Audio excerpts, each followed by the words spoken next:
പ്രകൃതി ഒരുക്കി വെച്ച മനസ്സ് കുളിർക്കുന്ന കാഴ്ചകളുള്ള മനോഹരമായിട്ടുള്ള ഒരു ക്ഷേത്രം നമുക്കൊന്ന് കണ്ടാലോ? എല്ലാവർക്കും നമസ്കാരം. അനൂപ് ട്രാവൽ റിവ്യൂസിൻ്റെ പുതിയൊരു വീഡിയോയിലേക്ക് ഏവർക്കും സ്വാഗതം. ഞാനിപ്പോൾ നിൽക്കുന്നത് നമ്മുടെ കോട്ടയം ജില്ലയിലെ കുറവലങ്ങാണ് കേട്ടോ. ഇവിടെ ശ്രീ ശിവസുബ്രഹ്മണ്യ സ്വാമി ക്ഷേത്രമുണ്ട്. നിങ്ങളെല്ലാവരും ഒരുപാട് വീഡിയോയിൽ കണ്ടിട്ടുണ്ടാവും. ഈ പ്രകൃതിയോട് ഇണങ്ങിയിരിക്കുന്ന ക്ഷേത്രങ്ങൾ കാണാൻ നല്ല ഭംഗിയല്ലേ. അതുപോലെ തന്നെ മഴക്കാലമായാൽ ഈ ക്ഷേത്രത്തിന് ചുറ്റും ഇങ്ങനെ ഒരു ജലാശയമുണ്ട്. ഒരു തോട് പോലെ ഇങ്ങനെ വളഞ്ഞൊഴുകുകയാണ്. തോടാട്ടോ, അതിങ്ങനെ വളഞ്ഞൊഴുകുകയാണ്. അപ്പം നമുക്ക് ആ ഒരു ക്ഷേത്രത്തിൻ്റെ കാഴ്ച ഇന്ന് കാണാൻ പോകുന്നു കേട്ടോ. അപ്പോൾ അത്യാവശ്യം നല്ല മഴയായതുകൊണ്ട് തന്നെ അത്യാവശ്യം തോട്ടിൽ നല്ല വെള്ളമാണ് കേട്ടോ. എനിക്ക് ഒരു അരയ്ക്ക് മുകളിൽ വെള്ളമാണ് കേട്ടോ. എന്തായാലും നമുക്ക് ഈ ക്ഷേത്രത്തിൻ്റെ ഐതിഹ്യവും ഈ ഒരു നാടും നമുക്കൊന്ന് കണ്ടാലോ. നമുക്ക് നേരെ വീഡിയോയിലേക്ക് പോകാം. ബാക്കിയുള്ള കാഴ്ചകളൊക്കെ നമുക്ക് വീഡിയോയിൽ കാണാം. നമ്മുടെ മുന്നിൽ കാണുന്ന MC റോഡാണ്. കോട്ടയം ഭാഗത്തു നിന്ന് വരുന്നവർക്ക് വെമ്പള്ളി വടക്കേക്കാല കഴിഞ്ഞ് ഇടത്തേക്ക് തിരിഞ്ഞാൽ ക്ഷേത്രത്തിലെത്താം. അതുപോലെ തന്നെ മൂവാറ്റുപുഴ ഭാഗത്തു നിന്ന് വരുന്നവർക്കും കുരിയം ജംഗ്ഷനിൽ നിന്ന് വലത്തേക്ക് തിരിയണം. നമ്മളിപ്പോൾ തിരിഞ്ഞു വരും കേട്ടോ. എറണാകുളം ഭാഗത്തു നിന്ന് എത്തുമ്പോൾ കോതന്നൂരിൽ നിന്ന് ഇടത്തേക്ക് തിരിയണം. എല്ലാ ജംഗ്ഷനുകളിലും ദിശാ ബോർഡുകളൊക്കെ സ്ഥാപിച്ചിട്ടുണ്ട്. അതുകൊണ്ട് നിങ്ങൾക്ക് അമ്പലത്തിൽ എത്തിച്ചേരാൻ വളരെ എളുപ്പമാണ്. ഗൂഗിൾ മാപ്പ് ഇട്ടാലും കറക്റ്റ് ലൊക്കേഷൻ തന്നെ നിങ്ങൾ എത്തിച്ചേരും കേട്ടോ. പ്രകൃതിയുടെ സൗന്ദര്യവും ഭക്തിയുടെ നിറവും ഒത്തുചേർന്നാണ് ഈ ഒരു മനോഹരമായിട്ടുള്ള ശ്രീ ശിവസുബ്രഹ്മണ്യ സ്വാമി ക്ഷേത്രം. കോട്ടയം ജില്ലയിലെ കുറവലങ്ങാട് പഞ്ചായത്തിലെ കളത്തൂർ എന്ന ഗ്രാമത്തിലാണ് ഈ മനോഹരമായിട്ടുള്ള ക്ഷേത്രമുള്ളത്.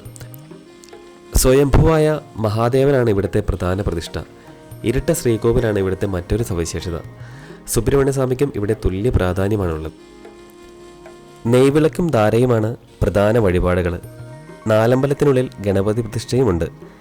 വിവാഹ തടസ്സം മാറാനും ഉദ്ദിഷ്ട കാര്യസിദ്ധിക്കുമായി ഗണപതി സ്വാമിക്ക് തുടർച്ചയായി 7 വെള്ളിയാഴ്ചകളിൽ ഒറ്റയപ്പ നിവേദ്യം സമർപ്പിച്ചാൽ മതിയെന്നാണ് ഭക്തരുടെ വിശ്വാസം. മഹാദേവനെ തൊഴുതിറങ്ങിയാൽ പത്നിപുത്ര സമേതനായി അനുഗ്രഹമരുളുന്ന ശാസ്താവിനെയും വണങ്ങാം. പത്നി പ്രഭയ്ക്കും പുത്രൻ സൗദികനും ഒപ്പമാണ് ഇവിടെ ശാസ്താവിൻ്റെ പ്രതിഷ്ഠ. സമീപത്തായി നാഗദൈവങ്ങളുമുണ്ട്. യക്ഷിയമ്മയെയും ഭദ്രകാളിയെയും വണങ്ങി സുബ്രഹ്മണ്യ സ്വാമിക്ക് അരികിലെത്താം. പഞ്ചാമൃതവും പാലഭിഷേകവും ഒറ്റനാരങ്ങാമാലയുമാണ് സുബ്രഹ്മണ്യ സ്വാമിയുടെ നടയിലെ പ്രധാന വഴിപാടുകൾ. അപ്പോൾ നമ്മൾ ഈ ക്ഷേത്രത്തിന് ഉള്ളോട്ട് കയറി കേട്ടോ. നമുക്ക് 2 വശം പാർക്കിംഗ് ഉള്ളൊരു ക്ഷേത്രം കേട്ടോ.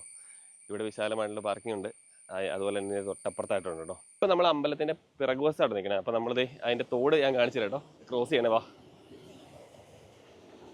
ഇവിടെ ഇങ്ങനെ കൈപിടിയൊക്കെ വെച്ചിട്ടുണ്ട് കേട്ടോ. നമുക്ക് അവിടുന്ന് ആ വഴി വന്നിട്ട് ഇങ്ങനെ ഇങ്ങോട്ട് ക്രോസ് ചെയ്യാൻ വേണ്ടി. ഇവിടെ അത്യാവശ്യം നല്ല ആഴമുള്ള സ്ഥലം തോന്നുന്നു കേട്ടോ. കണ്ടിട്ട് ഒരാൾ വെള്ളമാണെന്ന് തോന്നുന്നു. ഇവിടെ പണ്ടൊക്കെ പിള്ളേരൊക്കെ ഇങ്ങനെ കുളിച്ചുകൊണ്ടിരുന്ന ഒരു വീഡിയോ ഒക്കെ ഞാൻ ഇൻസ്റ്റാഗ്രാമിൽ കണ്ടിട്ടുണ്ട്. നല്ല രസമല്ലേ. ഇവിടെ നല്ല മഴക്കാലമായി കഴിഞ്ഞാൽ അത്യാവശ്യം നല്ല രീതിയിൽ വെള്ളം വരും കേട്ടോ. എന്നാലും ഇപ്പോൾ അത്യാവശ്യം വെള്ളമുണ്ട്. ഇപ്പോൾ നല്ല മഴയുള്ള സമയമല്ലേ. നമുക്ക് ഈ തോട് കിടന്ന് ക്രോസ് ചെയ്ത് പോകാൻ പറ്റും കേട്ടോ. ഞാൻ ജസ്റ്റ് ഒന്ന് പോയി നോക്കാം കേട്ടോ.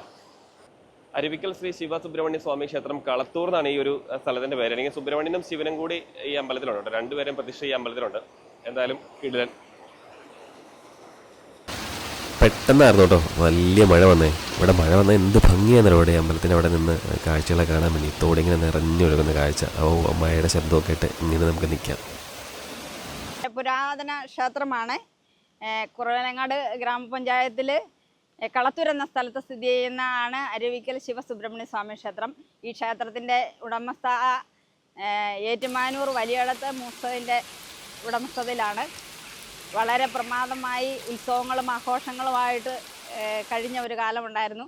അതിനുശേഷം സുബ്രഹ്മണ്യൻ്റെ പുനഃപ്രതിഷ്ഠ നടത്താൻ സാധിക്കാതെ ക്ഷേത്രം ക്ഷയിക്കുകയും അങ്ങനെ അതിനുശേഷം ഇപ്പോൾ 8 വർഷം മുമ്പ് നാട്ടുകാരുടെ സഹകരണത്തോടെ ശ്രീധരൻ മൂസതിൻ്റെ സഹകരണത്തോടെ നാട്ടുകാരുടെ ഒരു കമ്മിറ്റി ഉണ്ടാക്കുകയും അങ്ങനെ സുബ്രഹ്മണ്യൻ്റെ പുനഃപ്രതിഷ്ഠ നടത്തുകയും അന്നു മുതൽ പൊതുജനം ഇതിനെ പുറത്ത് ആളുകൾ അറിയാൻ തുടങ്ങുകയും അതുപോലെ ഇവിടെ ഇഷ്ടംപോലെ ധാരാളം ഭക്തജനങ്ങൾ എത്തിച്ചേരുന്നു. ശനി ഞായർ ദിവസങ്ങളിലാണ് കൂടുതൽ ഭക്തർ എത്തിച്ചേരാറുള്ളത്. ഈ അരുവി ആർക്കും അറിയാൻ പാടില്ലാത്തൊരു കാലം മുതലേ, അതായത് ഞങ്ങളൊക്കെ എൻ്റെ ഓർമ്മയ്ക്ക് അല്ലെങ്കിൽ ഒരു 100 വർഷം മുമ്പും ഈ അരുവി ഇതേപോലെ തന്നെ സ്ഥിതി ചെയ്തിരുന്നു. ഇതിനേക്കാൾ ഭയങ്കര സൗണ്ടിൽ ഇതിൽ നിന്ന് വെള്ളം ചാടുന്ന സൗണ്ടൊക്കെ കേൾക്കാറുണ്ട്. അതിൻ്റെ സൈഡ് കൊണ്ട് പൊങ്ങി നിന്നിട്ട് അടിയെ ഒരാൾ നിന്നാൽ കാണാൻ സാധിക്കാത്ത അത്ര ഒരു ആഴം അതിനുണ്ടായിരുന്നു. കാഞ്ഞിരത്താനം മുതലാണ് ഇത് കാണപ്പെടുന്നത്. അത് വലിയ തോട്ടിൽ എത്തിച്ചേരുന്നു. വെമ്പള്ളി അല്ലല്ല, തോട് ഇവിടുന്ന് ഒഴുകി കാഞ്ഞിരത്താനം വരെ ഉണ്ടെന്നാണ് പഴമക്കാർ പറഞ്ഞു കേട്ടിട്ടുള്ളത്. നമ്മളാരും അത് നേരിൽ കണ്ട് ദർശിക്കാനുള്ള, അതായത് ഇറങ്ങിപ്പോയാൽ പിന്നെ തിരിച്ച് കയറി വരാൻ പാടായിരുന്നു. അങ്ങനെയാണ് അത് അങ്ങനെ ഒരു ഗുഹ അതിനുണ്ടെന്ന് മനസ്സിലാകാൻ സാധിച്ചിട്ടുള്ളത്. ഇവിടുത്തെ പ്രധാന വഴിപാടുകൾ ധാര, അതുപോലെ തന്നെ മുരുകന് പഞ്ചാമൃതം, അങ്ങനെ വിവിധ വഴിപാടുകൾ നടത്തി വരുന്നു. ഗണപതിക്ക് ഒറ്റയപ്പം വെള്ളിയാഴ്ച ദിവസങ്ങളിൽ വഴിപാടുകാരുടെ ഇതനുസരിച്ച് നടത്തി വരുന്നു. അങ്ങനെ എല്ലാവിധ വഴിപാടുകളും. മഹാശിവരാത്രിയാണ് ഇവിടുത്തെ ഉത്സവം. സുബ്രഹ്മണ്യ ഒരു ദിവസം, ആദ്യത്തെ ദിവസം കാവടി ഘോഷയാത്രയോട് കൂടിയ ഉത്സവം, രണ്ടാം ദിവസവും എല്ലാ ദിവസവും ചന്ദനം ചാർത്ത്, അതുപോലെ ശിവരാത്രി ദിവസങ്ങളിൽ വിവിധ കലാപരിപാടികളോടുകൂടി വലിയ ആഘോഷമായി തന്നെ ഇപ്പോൾ നടന്നു വരുന്നു. പണ്ട് ഇവിടെ വലിയ ഉത്സവങ്ങൾ നടന്നിരുന്നു എന്നതിൻ്റെ തെളിവായിട്ടാണ് അവിടെ ആനയ്ക്ക് വെള്ളം കൊടുക്കുന്നതാണ് ശാസ്താവിൻ്റെ ഫ്രണ്ടിലായിട്ട് കാണുന്ന ആ വലിയൊരു കൽത്തൊട്ടി. അതിന്നും കളയാതെ നമ്മൾ കാത്തു സൂക്ഷിക്കുന്നു. ബാക്കി മറ്റ് എല്ലാ സൗകര്യങ്ങളും എല്ലാവരും ഈ നാട്ടുകാരുടെ സൗഭാഗ്യത്തിനായിട്ട് ഭഗവാൻ ഇവിടെ അനുഗ്രഹീതനാണ്. ഭഗവാന്റെ അനുഗ്രഹം നമുക്ക് എല്ലാവർക്കും ഉണ്ടാകുന്നു. ഇപ്പോൾ ഉണ്ടല്ലോ, ഞാൻ ഈ ക്ഷേത്രത്തിൽ വന്നപ്പം അത്യാവശ്യം നല്ല മഴയായിരുന്നു കേട്ടോ. മഴ എന്ന് വെച്ചാൽ ഒരു രക്ഷയില്ല. മഴ പെയ്യുമ്പോൾ ഈ തോട്ടിക്കടെ വെള്ളം വരും കേട്ടോ. ഇപ്പം ദേ ചെറുതായിട്ട് വെള്ളം ഇങ്ങനെ വന്നുകൊണ്ടിരിക്കുന്നുണ്ട്. ഈ കമ്പിയിലൊക്കെ പിടിച്ച് നമുക്ക് ഇങ്ങനെ ഇതിലൂടെ പോകട്ടോ. പിന്നെ നിങ്ങൾ ഇറങ്ങുമ്പോൾ സൂക്ഷിക്കേണ്ട കാര്യത്തിൽ ഇവിടെ ഇങ്ങനെ ചെറുതായിട്ട് പായലുണ്ട്. അപ്പോൾ നമ്മളിങ്ങനെ ഒന്നും അറിയാതെ ഇങ്ങനെ നടന്നു പോയാൽ ചിലപ്പോൾ തെന്നി വീഴും കേട്ടോ. അതുകൊണ്ട് വരുന്നവർ ഈ കമ്പിയിലൊക്കെ പിടിച്ചിട്ട് ഇങ്ങനെ പോകാട്ടോ. ഇവിടെ അത്യാവശ്യം നല്ല കുഴിയൊക്കെ ഉണ്ട് തോന്നുന്നു കേട്ടോ കണ്ടിട്ട്. അപ്പം നമ്മൾ പിന്നെ വീട്ടിലൊക്കെ തോട്ടിലും പുഴയിലൊക്കെ ചാടുന്നതുകൊണ്ട് പിന്നെ ഇതിലൂടെ പോയത് കുഴപ്പമില്ല കേട്ടോ. നീന്തൽ അറിയാവുന്നവർ അറിയത്തില്ലാത്തത് ഇങ്ങോട്ട് പോയാൽ പണിയാവും. എന്തായാലും 10 മണി വരെ അമ്പലമുള്ളൂ. 10 മണിയാകുമ്പോൾ തന്നെ അമ്പലത്തിൻ്റെ ഗേറ്റ് അടയ്ക്കും കേട്ടോ. അപ്പോൾ നമുക്ക് അതിന് മുമ്പ് വന്നാൽ അമ്പലത്തിൽ കയറി തൊഴുവും കാര്യങ്ങളൊക്കെ ചെയ്യാം. ശരിക്കും പറഞ്ഞാൽ ഈ അമ്പലത്തിൻ്റെ ഫ്രണ്ടിൽ ഈ തോട്ടിൽ തന്നെ ഒരുപാട് ആൾക്കാർ വരാറുണ്ട് കേട്ടോ. അപ്പോൾ എന്തായാലും കുറേ നാളെ ഞാൻ ആഗ്രഹിക്കുന്നു. അപ്പോൾ ഈ വഴി വരുമ്പോൾ നമ്മൾ ഈ ക്ഷേത്രം ഒന്ന് ഷൂട്ട് ചെയ്യണം. അപ്പോൾ എന്തായാലും അത് സാധിച്ചു. നിങ്ങൾ ഈ കുറവിലങ്ങാട് വഴി വരുവാണെങ്കിൽ തീർച്ചയായിട്ടും നമുക്ക് ഈ ഒരു അമ്പലത്തിൽ വരണം. അപ്പോൾ ഇവിടുത്തെ കാഴ്ചകളൊക്കെ കണ്ടിട്ട് പാട്ടോ. നല്ല രസമാണ്. കുട്ടികളെയൊക്കെ വന്നാലും ഇതിലൊക്കെ നടക്കാനും ഈ വെള്ളത്തിൻ്റെ കാഴ്ചകളൊക്കെ കാണാനും ഇവിടെ ഇതുണ്ടോ. ഇതുപോലെ പിള്ളേരൊക്കെ ഇരുന്ന് കുളിക്കുന്നു കാര്യങ്ങളൊക്കെ ചെയ്യുന്നുണ്ട് കേട്ടോ. കൊള്ളാല്ലേ, അടിപൊളിയല്ലേ. ഇവിടെ വന്നു കേട്ടോ. അപ്പം ഇതിൻ്റെ ഉള്ളിലോട്ട് കയറി ശ്രീകോവിലിൻ്റെ ഉള്ളിലോട്ട് നമ്മൾ ഇപ്പോൾ അടച്ചേക്കണോണ്ട് നമുക്ക് പോകാൻ പറ്റില്ല. ഇത് എല്ലാവരും ഈ ഗേറ്റാണ് ഇതിൻ്റെ ഏറ്റവും വലിയ പ്രാധാന്യം കേട്ടോ. ഈ കൽവിളക്കും നല്ല രസമായിട്ട് രാത്രിയിലൊക്കെ കത്തിച്ച് വെക്കുന്നത്. അപ്പോൾ ശിവരാത്രിയാണ് ഇവിടുത്തെ പ്രധാന ഉത്സവമായിട്ട് കണക്ക് കൂട്ടുന്നത് കേട്ടോ. അപ്പോൾ ശിവരാത്രിയിലൊക്കെ വന്നാൽ ആ സമയത്ത് വന്നാൽ നല്ല രസമായിരിക്കും കേട്ടോ. ഇത് എങ്ങ് നോക്കി, ഇതുണ്ടോ, ഇതിലേക്കടെ വന്നിട്ട് നമുക്ക് താഴെ എല്ലാവരും ഒരുപാട് ആൾക്കാർ ഇങ്ങനെ വീഡിയോ എടുക്കാൻ വേണ്ടി തന്നെ ഈ അമ്പലത്തിൽ വരുന്നുണ്ട്. അപ്പോൾ ഈ ഗേറ്റ് നിലവിൽ അടച്ചിട്ടേക്കുവാണ് കണ്ടോ. അപ്പോൾ അങ്ങനെയാണ് ഇത്. ചുറ്റമ്പലത്തിൽ നമുക്കിങ്ങനെ നടന്നിങ്ങനെ പോവാട്ടോ. മഴക്കാലമാണ് ഇവിടം സന്ദർശിക്കാൻ ഏറ്റവും അനുയോജ്യമായിട്ടുള്ള സമയം. മഴ കനത്താൽ ക്ഷേത്രമുറ്റത്തും നാലമ്പലത്തിനുള്ളിലും വെള്ളമെത്താറുണ്ട്. ക്ഷേത്രത്തിന് മുന്നിലൂടെ അരുവി ഒഴുകുന്നതുകൊണ്ടാണ് അരുവിക്കൽ എന്ന പേര് ലഭിച്ചതെന്നാണ് ഐതിഹ്യം പറയുന്നത് കേട്ടോ. വെള്ളച്ചാട്ടത്തിനടിയിലായി ഒരു ഗുഹ ഉള്ളതായും പഴമക്കാർ പറയുന്നു. അതിനെക്കുറിച്ച് കൂടുതൽ വിവരങ്ങളൊന്നുമില്ല.